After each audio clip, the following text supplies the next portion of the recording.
Lucian, where's all my stuff? In storage, Fiona. You wanted space, so I gave you all of it. I'm blocking you for a week, so you'll appreciate me. Those 9 words changed everything. Not because they were particularly cruel or shocking, but because of how Fiona said them, like she was doing me a favor, like I was some misbehaving child who needed a timeout from her divine presence. Before we dive deeper into this story, I have one small request. Please subscribe, drop a like, comment, and hit that hype button to boost this channel so more people can discover these incredible Reddit stories. I stood in our Seattle penthouse kitchen, watching my wife of 3 years deliver this ultimatum while checking her reflection in her phone camera. Even when destroying our marriage, she couldn't resist making sure her highlight was perfectly blended. Take a month, I replied, not looking up from my laptop where lines of code scrolled past like digital rain. Fiona's perfectly sculpted eyebrows shot up. This wasn't the reaction she'd scripted in her head. In the Fiona Marlowe show, I was supposed to beg, grovel, promise to be a better husband. Instead, I just offered her extended vacation time from our relationship. Excuse me? You heard me. Take a month. Hell, take 2. I'll survive without your Instagram stories about our perfect marriage for a while. The silence stretched between us like a taut wire. Outside our floor-to-ceiling windows, Seattle's skyline glittered in the evening light, all those people living their messy, authentic lives while we played this ridiculous game. Fiona's mouth opened and closed like a fish gasping for air. In her world of manufactured drama and curated emotions, genuine indifference was kryptonite. Fine, she finally managed, grabbing her designer purse with enough force to rattle the keys inside. Don't come crawling back when you realize what you've lost. The door slammed with the kind of theatrical flourish that would have made Shakespeare proud. I waited exactly 30 seconds, then picked up my phone and called Leo. It's code red, buddy. Leo Martinez had been my best friend since college, back when we were both broke computer science majors surviving on ramen and energy drinks. Now he managed 3 trendy bars in Capitol Hill and still somehow found time to be my voice of reason. Finally, Leo's voice crackled through the speaker. I was wondering when you'd wake up and smell the bullshit. What's the plan? I closed my laptop and walked to the window, looking down at the city 20 floors below. Remember that storage unit you helped me rent last month? The one you said was for old electronics. Yeah, well, it's about to get a lot more interesting. The thing about being a software engineer is that you learn to think in systems and logic trees. If this, then that. Cause and effect, input and output. Fiona had just provided the input. A week of freedom from my presence. Now it was time to process that data and deliver an output she'd never forget. But I'm getting ahead of myself. Let me back up and explain how we got here, because this story didn't start with Fiona's dramatic exit. It started 3 months ago with a family barbecue and the most entitled human being I've ever had the misfortune to meet. Fiona's brother, Elliot Shaw, was everything I wasn't. 6'3", gym-obsessed, and blessed with the kind of confidence that only comes from never facing real consequences. He owned a chain of boutique fitness studios called Shaw Strength and treated everyone like they were his personal training clients who just weren't trying hard enough. The barbecue was at our place, which Fiona had insisted on hosting despite the fact that neither of us actually knew how to grill.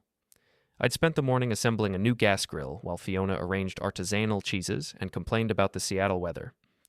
Lucian, Elliot's voice boomed across our deck as he arrived fashionably late, already critiquing our setup.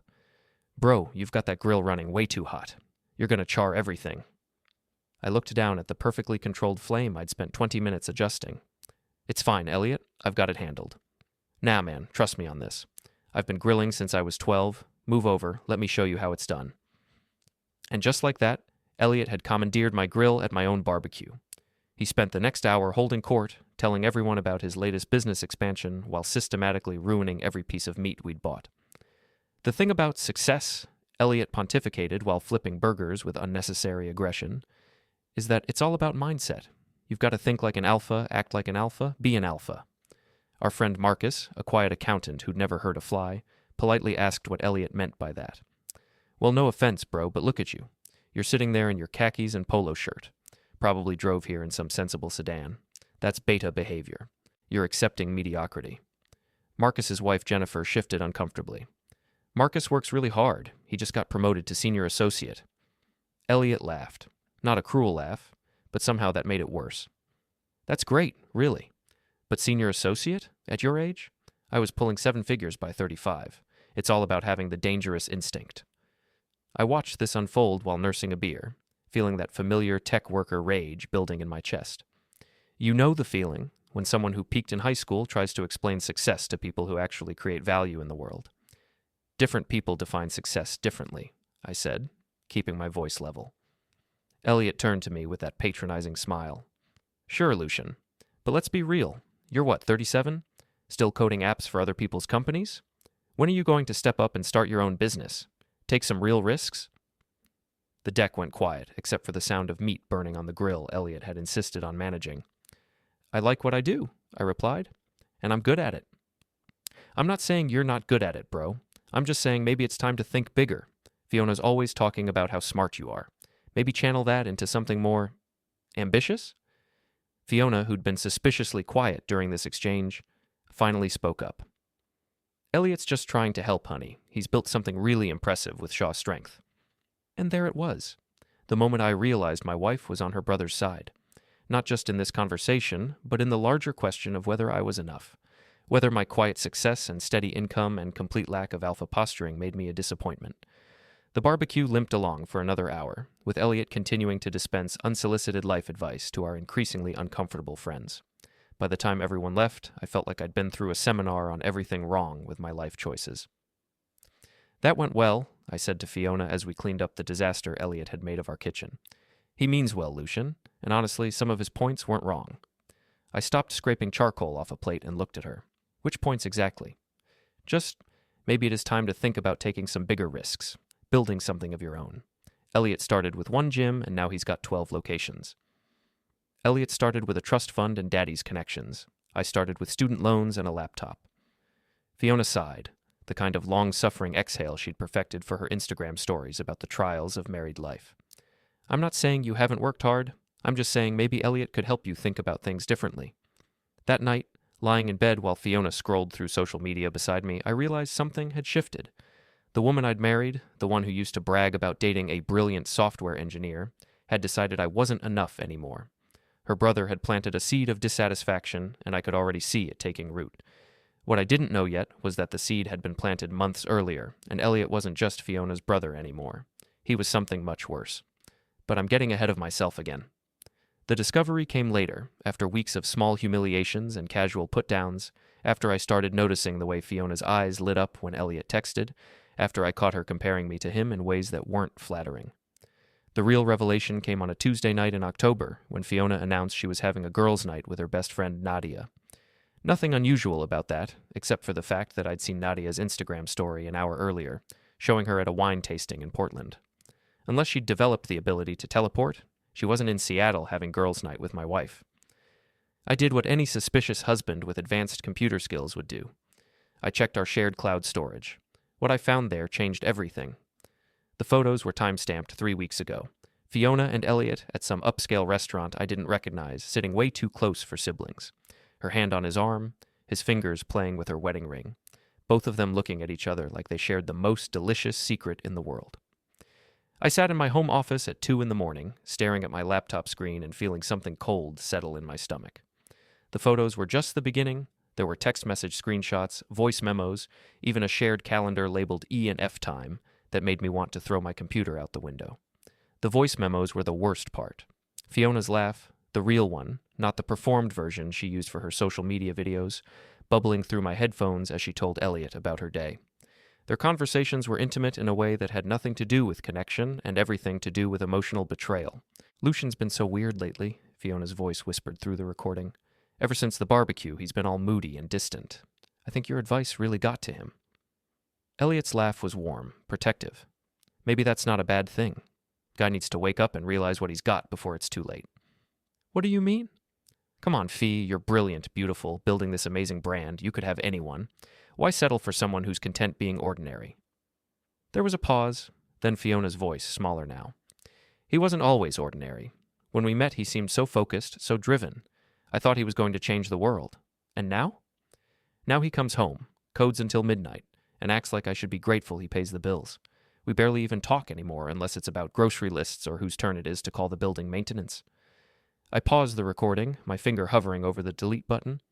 Part of me wanted to pretend I'd never heard this, to go back to our comfortable dysfunction and pretend everything was fine. But there were 47 more voice memos in the folder, and I had a sick feeling they only got worse. I was right. The recordings from 2 weeks ago had a different tone, flirtier, more dangerous. I keep thinking about what you said, Fiona's voice purred through my headphones, about not settling.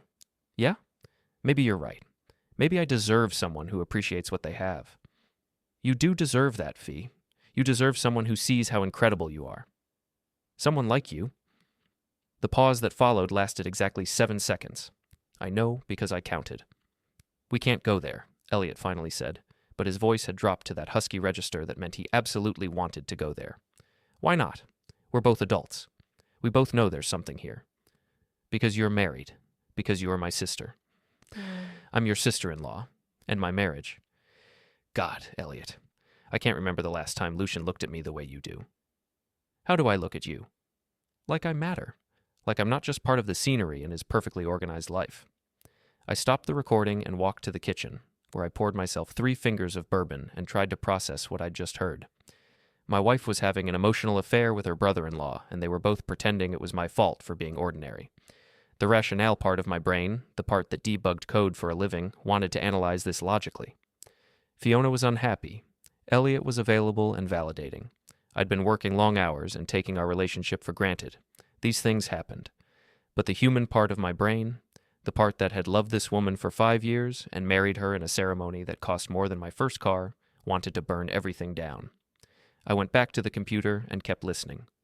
The most recent recording was from yesterday, the day before Fiona's dramatic blocking announcement. Her voice was different now, confident in a way that made my skin crawl. I think I'm going to do it, she said. Do what? Give Lucian an ultimatum. Force him to choose between his comfortable little routine and fighting for our marriage. And if he doesn't fight, then I'll know where I stand, and I'll know what I need to do next. Which is? Stop settling for ordinary. I closed the laptop and sat in the dark for a long time, processing the full scope of my wife's betrayal. This wasn't just an affair, it was a calculated campaign to justify leaving me for my brother-in-law. She was manufacturing a crisis, setting up a scenario where I'd fail her test and she could play the victim. Fiona had always been smart, but I'd underestimated just how manipulative she could be. The blocking ultimatum wasn't about making me appreciate her. It was about giving herself permission to do whatever she wanted while I was cut off from communication.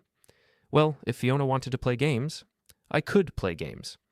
But she'd forgotten one crucial detail about her ordinary, boring husband. I was really, really good with systems, and I just figured out how to hack hers. The storage unit Leo had helped me rent was in a facility 20 minutes from our apartment. I told him it was for old electronics, which wasn't entirely a lie. I'd been planning to store some vintage computer equipment there eventually. Instead, I was going to store my wife's entire life.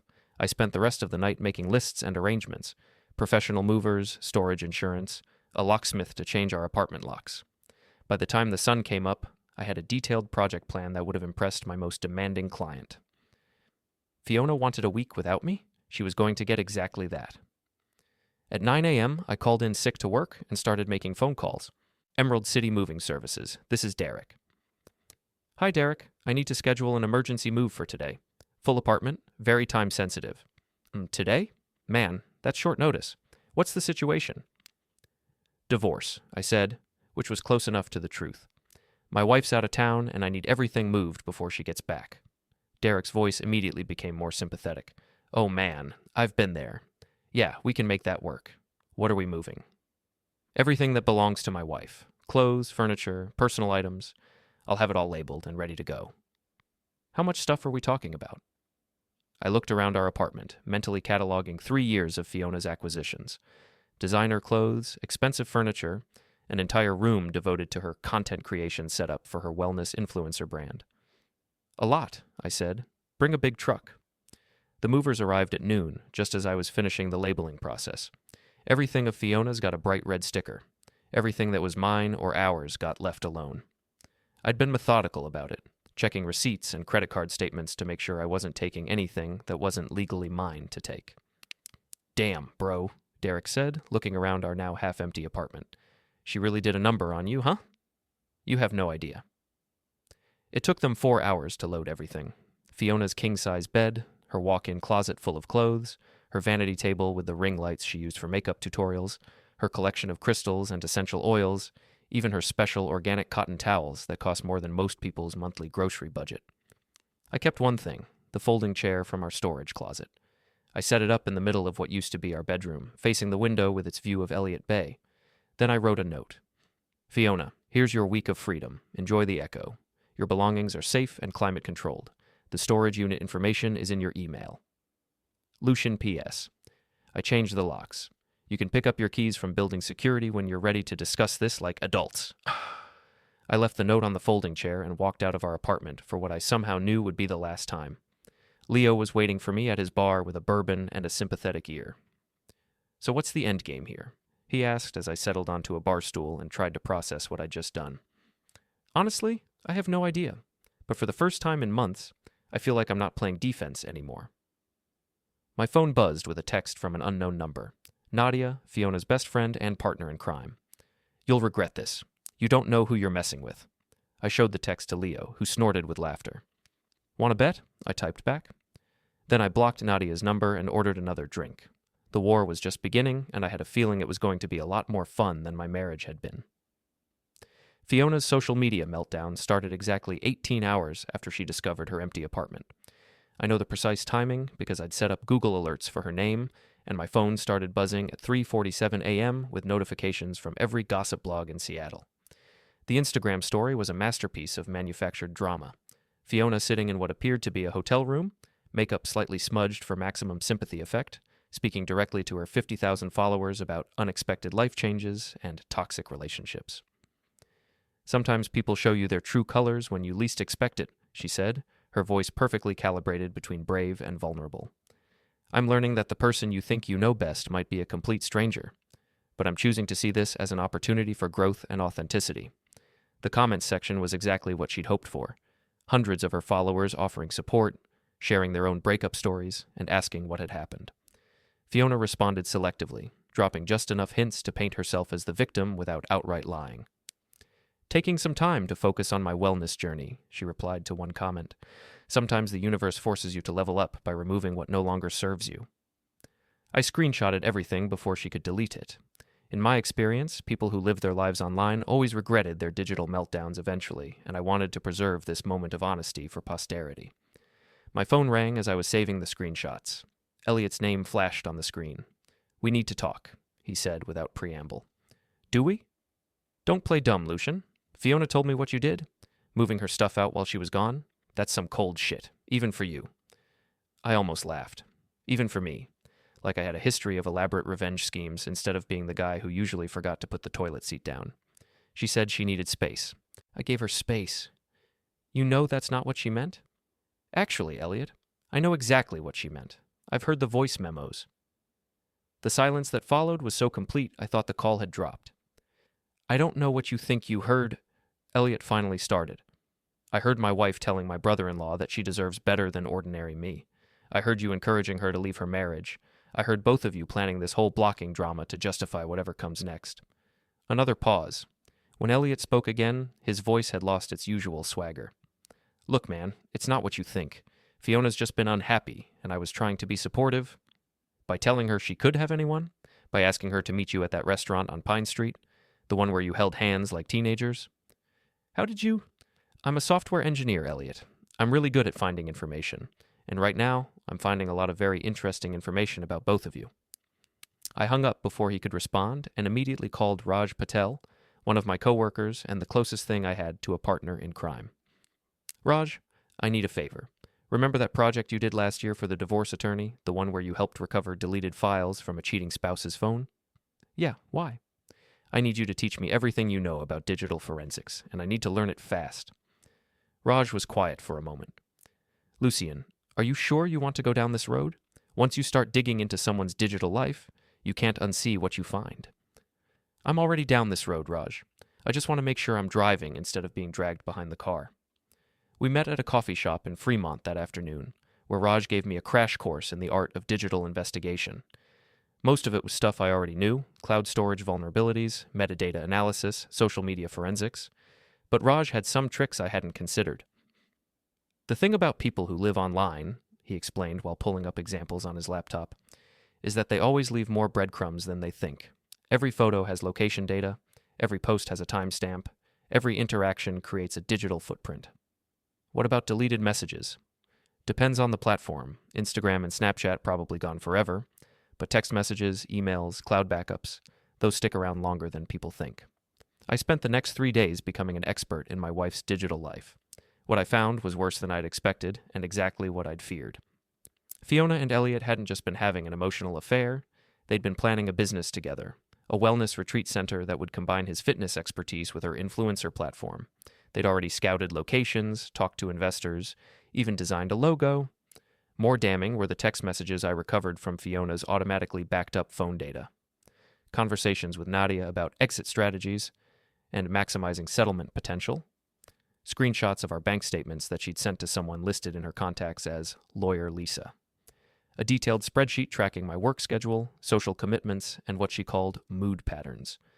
My wife hadn't just been cheating on me, she'd been conducting surveillance on me. The final straw was a voice memo from last week, sent from Fiona to Nadia while I was in the next room working. "I think he's starting to suspect something," Fiona whispered. "He's been asking weird questions about my schedule. But honestly, I'm almost ready for him to find out. I'm so tired of pretending to be happy with this boring life." "Are you sure you want to blow everything up?" Nadia's voice responded. "You guys have a good thing here. Nice apartment, financial security. He's not a bad guy." "He's not a bad guy, but he's not my guy anymore. I look at Elliot and I see passion, ambition, someone who wants to build something amazing. I look at Lucian and I see someone who's content to write code and watch Netflix for the rest of his life. But the money will work itself out. Elliot's business is taking off and my platform is growing every month. Plus, Lawyer Lisa thinks I can get at least half of everything in the divorce, maybe more if I can prove emotional neglect." Emotional neglect? I sat in my temporary apartment, a furnished studio I'd rented by the week, and marveled at the creativity of that phrase. Apparently, working 60-hour weeks to pay for her designer lifestyle constituted emotional neglect. That's when I decided to stop playing defense and start playing offense. The first step was research. If Fiona wanted to destroy my reputation and take half my assets, I needed to understand exactly what I was up against. I spent a weekend reading divorce law, consulting with my own attorney, and mapping out the worst-case scenario. The second step was documentation. Every voice memo, every text message, every photo got saved, categorized, and backed up in multiple locations. If this was going to be a war, I wanted an overwhelming amount of ammunition. The third step was strategy. Fiona's greatest strength was her public image, the carefully curated wellness influencer who promoted authenticity and self-love. But public images were fragile things, especially when they were built on lies. I started small. Anonymous tips to gossip blogs about inconsistencies in her stories. Screenshots of her private messages sent to her business partners, revealing the gap between her public persona and private attitudes. Nothing illegal, nothing that couldn't be traced back to information she'd shared carelessly with people who weren't as loyal as she thought. The results were immediate. Her latest sponsored post, an ad for organic skincare that featured her glowing about inner beauty and authentic living, got flooded with comments questioning her sincerity. Someone had leaked screenshots of her private messages mocking her followers as desperate housewives who'll buy anything if you put it in pretty packaging.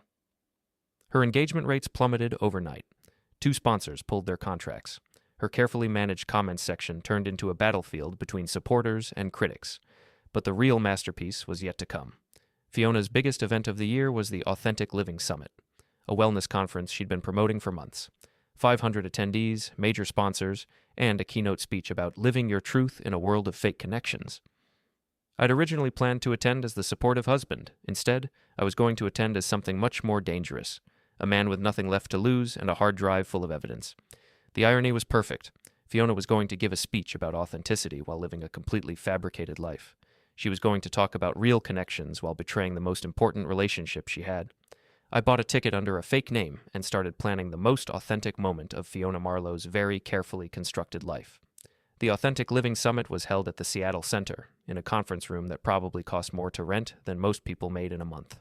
I arrived early, wearing a baseball cap and glasses I didn't need, and found a seat in the back where I could observe without being noticed. The room filled up with exactly the demographic I'd expected.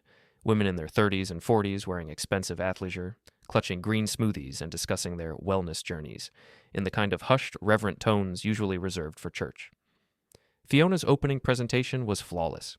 She looked radiant in a flowing white dress that probably cost more than my monthly rent, speaking passionately about the importance of releasing toxic relationships and choosing yourself over comfort.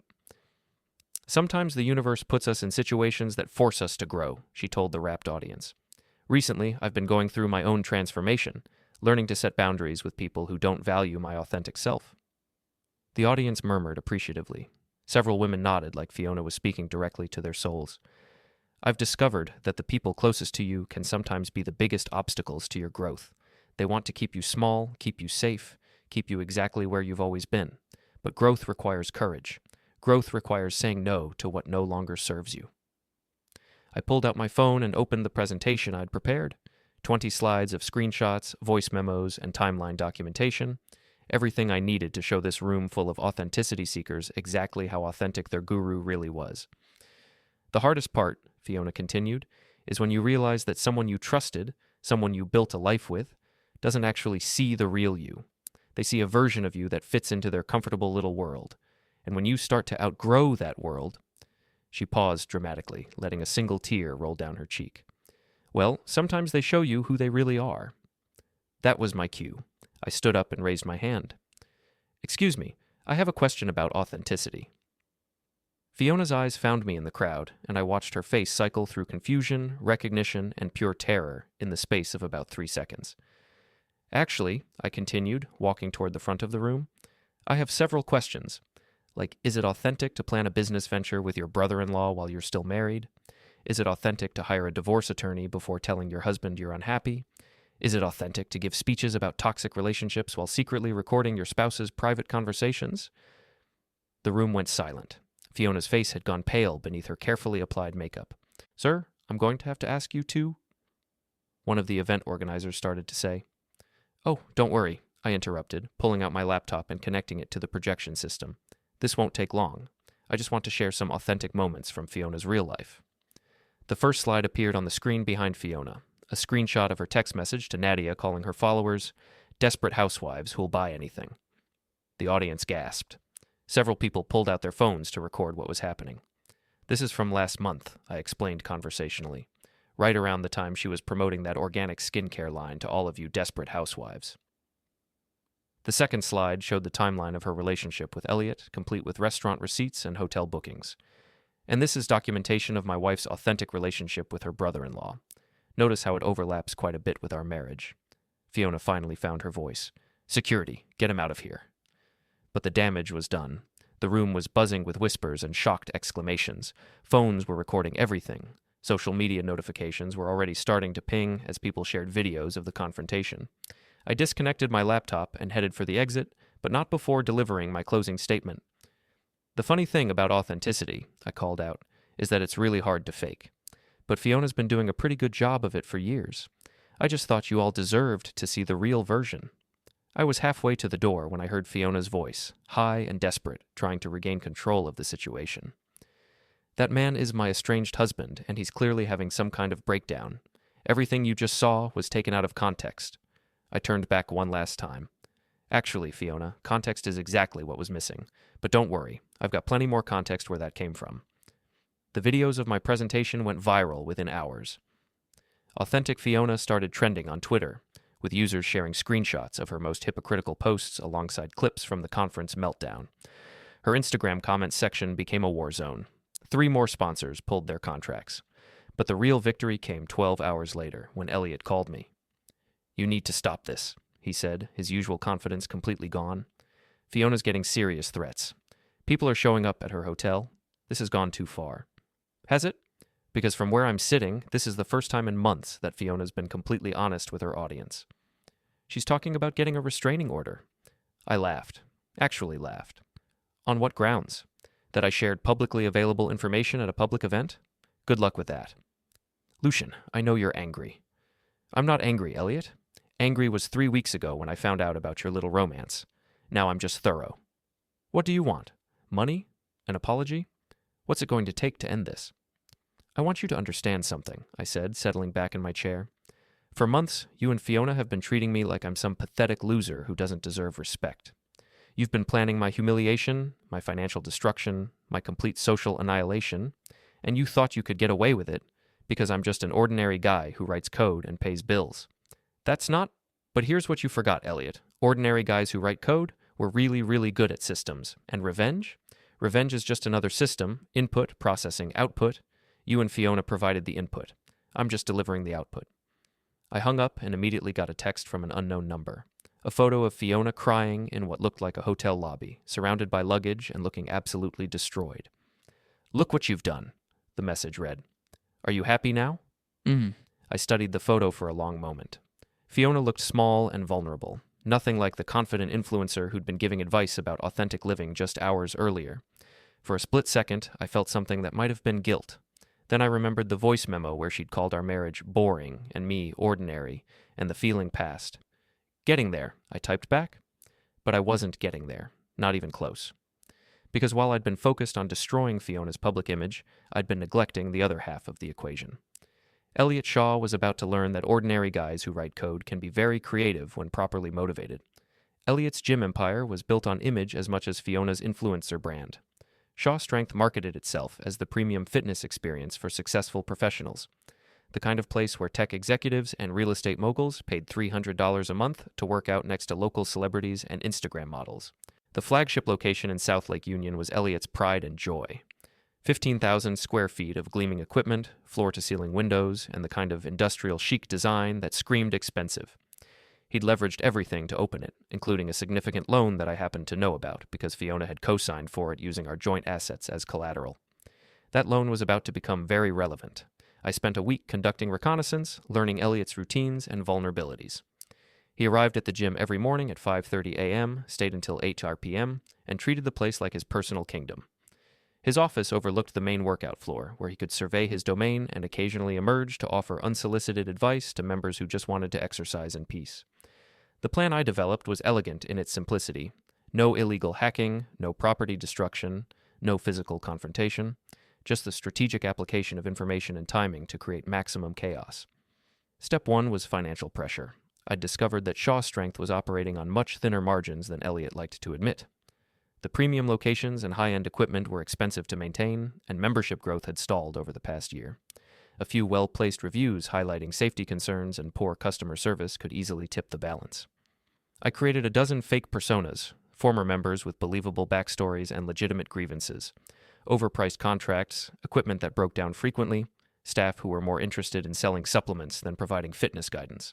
All of it was technically true, just amplified and coordinated for maximum impact. The reviews appeared simultaneously across Google, Yelp, Facebook, and every other platform that mattered. Within 48 hours, Shaw Strength's online rating had dropped from 4.8 stars to 3.2 stars. New membership inquiries dried up. Current members started asking questions about their contracts. Step 2 was regulatory pressure. Seattle had strict health and safety codes for fitness facilities, and I'd noticed several violations during my reconnaissance visits. Anonymous tips to the health department about improper equipment maintenance, inadequate ventilation, and questionable supplement sales practices triggered a series of surprise inspections. The violations were minor, but they required immediate correction and carried hefty fines. More importantly, they had to be posted publicly, further damaging Shaw Strength's reputation. Step 3 was personal pressure. Elliot's social media presence was almost as carefully curated as Fiona's, full of motivational posts and shirtless gym selfies designed to promote his personal brand. But social media was a double-edged sword, especially when your personal life was falling apart. I started leaving comments on his posts, nothing threatening or obviously malicious, just pointed questions that his followers would find interesting. "Hey, Elliot, is it true you're dating your sister-in-law now? Saw the video of Fiona's conference meltdown. When's the wedding? How's business been since the health department visits?" His engagement rates plummeted as the comments sections of his posts became battlegrounds between supporters and critics. He started deleting comments and blocking users, but that only made him look defensive and guilty. The final step was the most personal. Elliot drove a Tesla Model S that he'd customized with Shaw Strength branding and vanity plates that read Alpha 1. He parked it in the same spot every day, right in front of the gym where everyone could see it. The car was his rolling advertisement for success, his daily reminder to the world that he'd made it. I didn't touch the car. I didn't need to. Instead, I arranged for a towing company to legally repossess it. See, when I'd been documenting Fiona's financial planning, I'd discovered that she'd been using our joint credit card to make Elliot's car payments for the past 3 months. Apparently, Shaw Strength's cash flow problems were worse than I'd realized. When I canceled that credit card and reported it as fraudulent use, the payments stopped. Tesla's financing company was very efficient about repossession. I was having coffee across the street when it happened. Elliot emerged from his gym at 8:15 p.m., probably planning to drive to whatever hotel Fiona was hiding in, only to discover an empty parking space where his Alpha Mobile used to be. The look on his face was everything I'd hoped for and more. My phone rang 30 seconds later. "You snake!" Elliot's voice was shaking with rage. "You had my car stolen." "I didn't steal anything. I just stopped paying for it." "That wasn't your car to—" "Actually, it was. Check your records. The payments were coming from a joint credit card that belongs to me and my wife. Since my wife was using it without permission to subsidize your lifestyle, I had every right to cancel it. I'll sue you for everything you're worth." "With what money? From what I hear, Shaw Strength is about to default on its lease payments. Hard to afford lawyers when you can't afford rent." The silence that followed told me everything I needed to know. Elliot's empire was crumbling, and he knew it.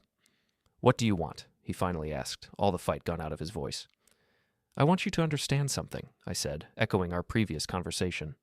"You spent months telling me I was ordinary, that I wasn't good enough for Fiona, that I lacked ambition and dangerous instinct.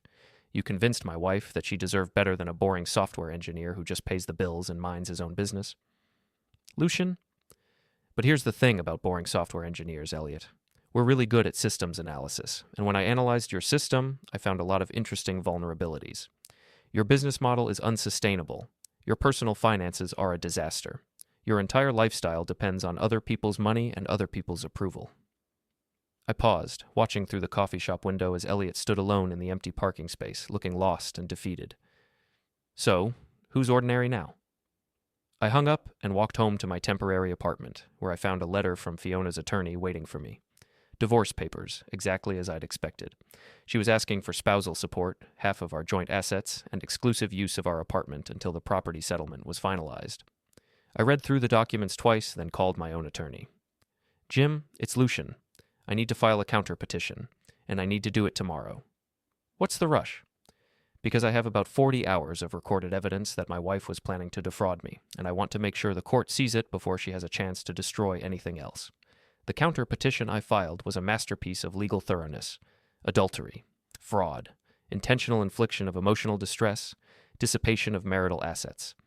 I asked for everything: the apartment, the investments, even her precious ring light setup that she'd bought with our joint credit card. But more than that, I asked for something that would hurt worse than money. I asked the court to seal all proceedings and impose a gag order preventing either party from discussing the case publicly. Fiona's entire brand was built on sharing her life with her audience. Taking away her ability to control the narrative, to spin herself as the victim, to monetize her own divorce drama, that was the cruelest punishment I could imagine. The papers were served while she was trying to film a comeback video in her hotel room. According to the process server, she read the first page and started crying so hard she couldn't continue filming. That night, I got a call from an unknown number. Fiona's voice, small and broken, nothing like the confident influencer who'd blocked me just 2 weeks earlier. "Lucian, please, can we talk? Just talk?" "About what?" "About ending this. About finding a way to move forward that doesn't destroy both of us." I looked around my temporary apartment, a studio with a futon and a coffee maker, everything I actually needed to be happy. Outside my window, Seattle sparkled in the darkness, full of ordinary people living their authentic lives without cameras or audiences or carefully curated personal brands. "You know what, Fiona? I think we're already moving forward. You're just moving forward alone." I never meant for it to go this far. The thing with Elliot, it wasn't supposed to happen. I was just confused and unhappy and instead of talking to your husband about it, you decided to blow up our marriage and take half my money. Instead of being honest about your feelings, you manufactured a crisis to justify your choices. Instead of treating me like a human being, you treated me like an obstacle to your personal growth. I know I made mistakes. You made choices, Fiona. Calculated, deliberate choices. And now you get to live with the consequences. So that's it? 5 years together and you're just going to throw it all away? I almost laughed. I'm not throwing anything away. I'm just finally seeing clearly. You want to know what's authentic? This conversation. You, scared and alone in a hotel room, facing the real consequences of your actions for the first time in your adult life. No cameras, no audience, no one to perform for except yourself. "Lucian, please." "Goodbye, Fiona." I hung up and blocked her number. Then I blocked Elliot's number and Nadia's number and every other number connected to the life I'd been living for the past 3 years. 6 months later, I was sitting in my new apartment, a one-bedroom place in Fremont with a view of the Ship Canal and rent that was exactly half what I'd been paying before. The divorce had been finalized the week before, with a settlement that gave me everything I'd asked for and left Fiona with exactly what she'd contributed to our marriage, her personal belongings and her rapidly declining social media following. Elliot's gym empire had collapsed completely. Shaw Strength filed for bankruptcy, and he'd moved back in with his parents while he figured out his next move. Fiona had tried to rebuild her brand around authenticity after adversity, but her audience never quite forgave her for the conference meltdown. She was down to about 8,000 followers, most of whom seemed to follow her for the entertainment value of watching her continued decline. I was debugging code for a startup that was developing educational apps for kids when my phone rang. Leo calling from his bar with good news. "Dude, you need to get down here. There's someone I want you to meet." "I'm not really in the mood for meeting people, Leo." "Trust me on this one. Her name's Sarah, she's a teacher, and she's never heard of Instagram.